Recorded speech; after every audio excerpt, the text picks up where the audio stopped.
जय श्री राम दोस्तों, मैं हूं आपका दोस्त प्रमित और स्वागत करता हूं एस्ट्रो हीलर प्रमित के आज के एपिसोड में। थंबनेल से आपको समझ आ गया होगा कि आज के वीडियो में हम किस बारे में बात करने जा रहे हैं। तो सरकारी नौकरी हमारे देश में एक ऐसा इमोशन है, या आप कहिए कि हमारे देश के युवाओं का एक ऐसा सपना है जिसे सब पूरा करना चाहते हैं, लेकिन बदकिस्मती से कुछ ही लोग हैं जो उसको पूरा कर पाते हैं। हालांकि इसके पीछे कोई बहुत बड़ा कारण नहीं होता कि बाकी लोगों के सपने पूरे नहीं होते, या इसके पीछे ऐसा भी कोई बड़ा कारण नहीं है कि कुछ लोगों के हो जाते हैं। कुछ छोटी छोटी चीजें हैं, कुछ योग हैं, कुछ दोष हैं जो हमारी कुंडलियों में होती हैं, और ये हमें हमारे पसंद की चीजों को मिलने से रोकती हैं। तो आज जो है मैं अपना वीडियो इसी बारे में बनाने जा रहा हूँ, क्योंकि बहुत सारे स्टूडेंट्स के कंप्लेन आए मेरे पास, मतलब बहुत सारे स्टूडेंट्स की शिकायतें आई, या आप कहो तो सजेशंस आए कि सर आप हमारे करियर के लिए या सरकारी नौकरी के लिए कोई ऐसा वीडियो नहीं बनाते हैं। तो मैंने कहा कि चलो ठीक है, हम एक ऐसा वीडियो बनाते हैं और आपको बताते हैं कि आपके कुंडली में ऐसे क्या परेशानी होती है, या ऐसे कौन से योग या दोष होते हैं जो आपको सरकारी नौकरी मिलने से रोकते हैं। तो इस वीडियो को बहुत ध्यान से देखिएगा, क्योंकि इसमें मैं आपको कुछ कारण बताऊंगा, कुछ ऐसे सिम्टम्स बताऊंगा जो स्टूडेंट्स फेस करते हैं। उसके बाद दूसरा मैं आपको वो कुछ रीजंस बताऊंगा जो आपके कुंडली में होते हैं, और वो रीजंस आपको सरकारी नौकरी पाने में परेशानी क्रिएट करते हैं।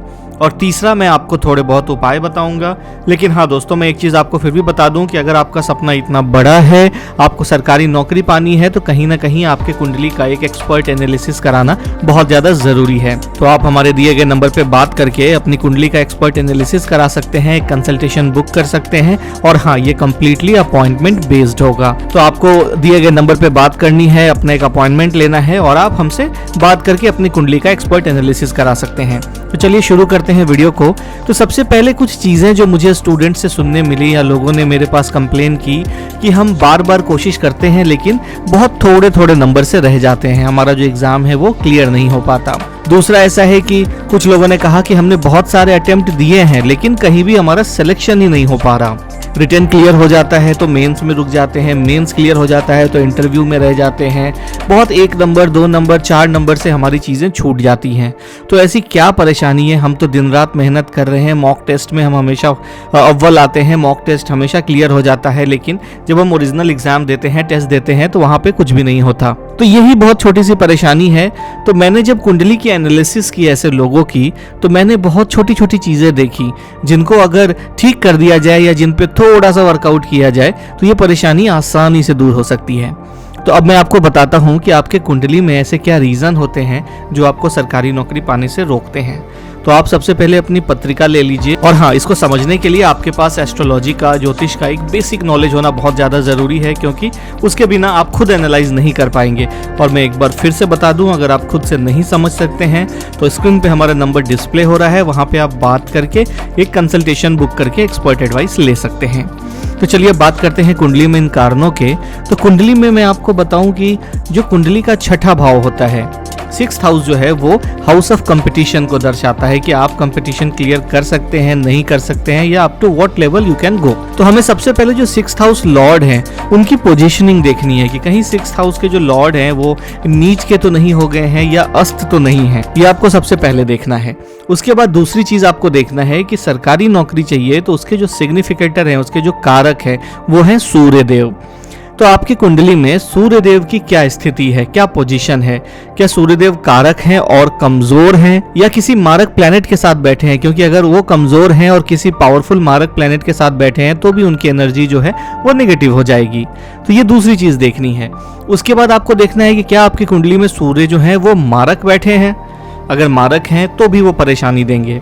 और सबसे इंपॉर्टेंट आपको देखना है कुंडली का 10वां भाव, क्योंकि 10th हाउस जो होता है वो हमारे कर्म स्थान होता है, हमारे जॉब का हाउस होता है। तो अगर 10वां भाव का स्वामी कहीं पे नीच अवस्था में बैठा है, या 10वां भाव में कोई ग्रह नीच अवस्था में बैठा है या मारक होके बैठा है, तो वो आपको सरकारी नौकरी मिलने से जरूर रोकेगा।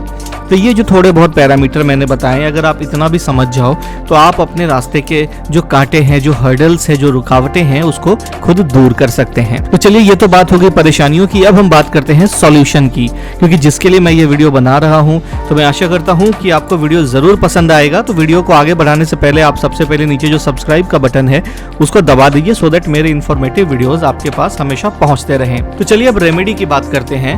तो रेमेडी में सूर्य देव, जैसा मैंने आपको बताया कि सूर्य जो है वो सिग्निफिकेटर ऑफ गवर्नमेंट जॉब हैं, तो आपको सूर्य को सबसे पहले स्ट्रॉन्ग करना है। और सूर्य को मजबूत करने के लिए आप रूबी या माणिक धारण कर सकते हैं। तांबे में आप माणिक की अंगूठी बनवा के पहन सकते हैं, क्योंकि तांबे में रूबी बहुत अच्छा इफेक्ट देता है। लेकिन हाँ, रूबी तभी पहने जब सूर्य कारक हैं और कमजोर हैं। अगर सूर्यदेव मारक हैं तो आपको उनके मंत्रों का जाप करना चाहिए, रोज सूर्य को जल देना चाहिए। आप रविवार के दिन गेहूं का दान कर सकते हैं, आप तांबे का दान कर सकते हैं। अब मैं बात करूं छठे भाव का, तो छठे भाव के जो स्वामी हैं, अगर उनमें कोई परेशानी दिख रही है, अगर वो नीच के हैं या अस्त हैं, तो उसके लिए आप उनके मंत्रों का जाप कर सकते हैं, उनसे जुड़ी हुई चीजों का भी दान कर सकते हैं। क्योंकि छठा भाव जब तक स्ट्रांग और पॉजिटिव नहीं होगा, आप सरकारी नौकरी में नहीं जा सकेंगे। अब मैंने जो एक चीज आपको बताई थी, दसम भाव, तो अगर दसम भाव में कोई नीच के ग्रह हैं, मारक ग्रह हैं, तो आपको उनका भी उपाय करना बहुत ही ज्यादा जरूरी है। तो आप दसम भाव को स्ट्रांग करने के लिए उनके लॉर्ड के मंत्रों का जाप कर सकते हैं, उनसे जुड़ी हुई रत्नों को धारण कर सकते हैं, या अगर वहां पे कोई मारक प्लैनेट है, नीच प्लैनेट है, तो उनके भी मंत्रों का जाप या उनकी शांति पूजा करा के आप एक अच्छा इफेक्ट ले सकते हैं। तो दोस्तों, ये जो वीडियो है वो स्टूडेंट्स के लिए बहुत ज़्यादा इंपॉर्टेंट है। तो जिन लोगों ने भी मुझसे शिकायत की थी, मैं आशा करता हूँ कि वो थोड़े से प्रसन्न जरूर हुए होंगे, थोड़ी सी खुशियाँ उन्हें ज़रूर मिली होगी, क्योंकि उनके कहने पे मैंने ये वीडियो बनाया है। और मैं उनसे भी रिक्वेस्ट करूंगा, और मेरे इस वीडियो को देखने वाले हर किसी दर्शक से मैं रिक्वेस्ट करूंगा कि इस वीडियो को इतना ज़्यादा शेयर कीजिए, क्योंकि किसी न किसी के करियर का सवाल है। और आप जानते हैं कि बच्चों का करियर कितना इंपॉर्टेंट होता है, इस पर उनकी पूरी ज़िंदगी डिपेंडेंट होती है। तो पता नहीं आपके शेयर करने से जाने अनजाने में कोई इस रेमेडी को इस्तेमाल करे और अपने मन चाहे सरकारी नौकरी को पा जाए, तो उसका पूरा परिवार, उसका पूरा लाइफ सेट हो जाता है। तो आज की वीडियो में बस इतना ही। मैं आशा करता हूँ वीडियो पसंद आया होगा।